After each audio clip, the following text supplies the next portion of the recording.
Hey guys, good morning. It's Tony. Like always, for today's video, I did want to go over just the immediate indices, all of crypto, the dollar, possibly the euro USD, and then just today's, for the news today on what I think the interest rates are going to happen. I'm actually in the bathroom, going to be headed out to run in the next maybe 10 minutes or so, because I'm usually out by 5 o'clock, so there shouldn't be there shouldn't be a horribly long video. But before I start, always remember, please give me a like. It definitely helps my content get out to more people. I really do appreciate it. It's completely free. You can just, grab your thumb, click that like button right now while you're watching this video. It definitely helps out the algorithm to help push my videos to other people that could possibly enjoy my videos just as much as you guys. So with that being said, I did want to go into the into the S&P 500. Yesterday we had a significantly hard rally to the upside for SPY, which I'm not 100% surprised about. I pretty sure I was wrong on this one. I did think that we were going to go a lot lower, which we did get pretty close to that 381. We were about $1 off, so not too horrible. But then we exploded up to 391. And this is basically just a retest on the underside of trend, right? So we do have this huge trend right here, right?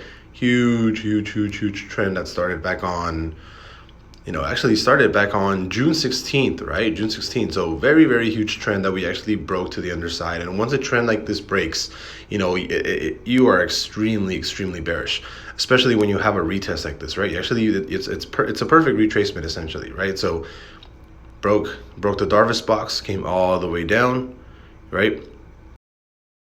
Whoops. Actually, let's actually see where this Darvis box actually took us on the forecast.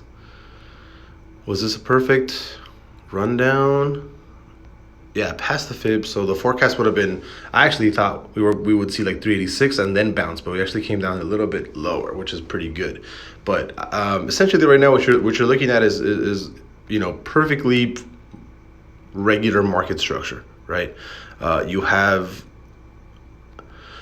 a new trend starting right here to the lower end, and you have this new trend right here, the trend that started back here, right?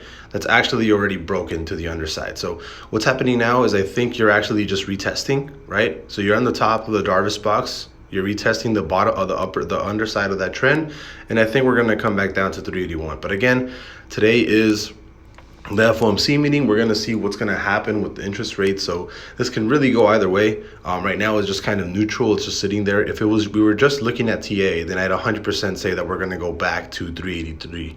But for now, I will get rid of this trend just because we already broke it. And if I had to guess, right, this would be technically the first instance of divergence also. So I usually don't take divergence until the third, until an actual third touch of trend. So we would have to see all right, so we'll do this, right? So we'll do this, we'll push this a little bit lower. And then divergence, I would actually have not taken it right now. But again, this is divergence 2.0, which is what I'm going to teach my my Patreon members, right? So you would see this push down like this, and then you would come back and then do the same thing again, right? Like that. This right here, this third touch right here, up here, this would be the first instance of divergence, right? Up here would be the first instance of the divergence that we would take, for example, all of my Patreon members to the lower end, right? But divergence 2.0 is I'm actually going to teach you guys how to take it on the second trend touch, right? And there has to be a lot of different things happening for you to actually take this. If I add a 50 MA, right? If I add a 5200 MA, I can almost guarantee you that this is actually gonna, run to the lower end, right? Because this is the first instance of divergence. And if we had to do an actual, an actual forecast, I'd say next stop for SPY, because it seems like we are divergent. Next stop for SPY, right? You're probably looking at this range. Whoops. 375, 377, 379. So somewhere along these ranges, right? And we'll do this. So as of right now, yes, I'm still very bullish on the S&P 500. Definitely haven't changed my mind on that. Let me change these colors really quick. We'll just do green because we want to keep it a different color, and I want to be able to delete everything so I can, we can be better off. Let me see. Where do we have a lot of support here, a lot of market structure? we have a lot of market structure on the bottom end of that 375 level, right? So you have a lot of market structure. You have a lot of support, let me see. Yeah, a lot of market structure. So I would definitely call a forecast right here of 375. So from this top right here, right, I would definitely say the next stop on SPY after this 4 hour closes, because we are going to be closing a 4 hour bear in an hour, and I would not be surprised to see us directly come down right here about $13 more not within a day or so. I'd say probably within like a week and a half, we can probably see this price at 375. I wouldn't, like, again, by next week Friday, I would not be surprised. Just looking at TA, we're not looking at news. By next week Friday, I would not be surprised if we're at 375 on the SPY, to be completely honest. And I do think that it's very extremely likely. So that would be my forecast. That's how I would forecast for next week, right? Or within like 2 weeks or so. So we can get rid of this for now. But again, everything looks extremely bearish, right? Still, right? You actually came up, you broke the harvest box, came up to touch that 392 or 391 on the SPX, and again, you're coming right back down. So what I can see right now, what I can see play out is, as long as you stay above this structure, right, this Darvas box, I can see you coming back up to trend and doing that, and like coming back up to here, and then possibly breaking out of this if you have some ridiculously good news if the Fed pivots today, right? Other than that, I'm still bearish. I would still think we're going all the way back down today or tomorrow, possibly to 383, depending on the interest rates, and then possibly, and obviously down to 375 by next week if the Fed says something that we don't like today, right? And the market still stays like bearish. So at least for the SPX, you know, and for everything really, TA is going to be looking the same, and extremely bearish for everything. And again, same structure, you know, the exact same structure, right? The exact same structure on the NASDAQ. So I don't really have to go into the NASDAQ too much. Again, broke Darvas box, came all the way down, came back and retested the underside of the Darvas box. You're starting new divergence, right? And as soon as this happens, you would have probably taken a short right here at 11.9. And I actually took shorts yesterday. So these are my positions right now. There you go. So currently short the NASDAQ, the SPX, right? There you go, being charged. Swap charges, there you go. So I'm currently short like a bunch of stuff, and I want to add more shorts to Ethereum, because I do think Ethereum and Bitcoin are actually going to keep running down. And again, let's look at Bitcoin, let's look at Ethereum. Right? So again, let's push this a little bit this way. For Bitcoin, you came down, you broke major, actually, I need better. There we go. For Bitcoin, do I like this one better? Where's my Darby box? Where's my big boy Darby box? No, I don't need this. Yeah, I don't want to use this for my Darvas box. I think I should probably use, that's too much, that's too high up. Where's my other BTC? But I guess this will work, this is fine. For Bitcoin and for Ethereum, again, same exact thing. It still looks like we're going down. Obviously, you can see on the background, here, watch. And I actually customized, right, my stochastic to give me a sentiment. And again, you get all of this as soon as you join the Patreon. So, but I did adjust my stochastic so that I have a bias every single time. If we're on a weekly bear close, usually I tend to be extremely biased to the bear side. If we're on a weekly bullish close, I'm extremely bullish. If this is green, right? These little lines are green. I'm extremely bullish. There you go. See? Watch.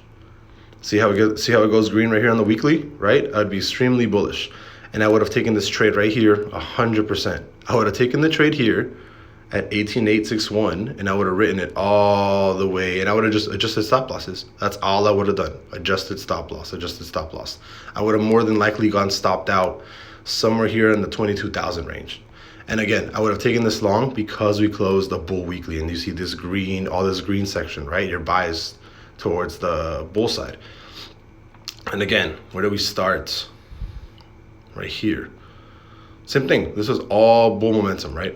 You see how it's all green right here? I would have only taken bullish perfect entries. Again, 4 hour. Bullish, perfect entry, boom, skyrocketed right here. Bullish entry, boom. I would have gone up, I would have moved my stop loss, and I would have barely gone in profit. But again, I only take these trades on perfect entries, and obviously where there's like market structure and stuff. This is all stuff you learn in the Patreon. But again, Bitcoin looks bearish, right? It looks like it's bearish. It looks like it's coming down again. Ethereum, same thing. The thing is, Ethereum's actually reacting a little bit different because you actually had this break of trend from up here. So TA-wise, you're actually looking pretty bullish on Ethereum only, right? On Ethereum, you actually look like you're gonna pop like up here and stuff. Like you're gonna pop here, and then more than likely, I'll be honest, TA-wise, Ethereum looks like it's gonna go back to like 1700, right? Unless you start really dumping really hard to the, because not only did you break this, right? Not only did you break the trend, the downtrend started September 13, you're actually back on major trend.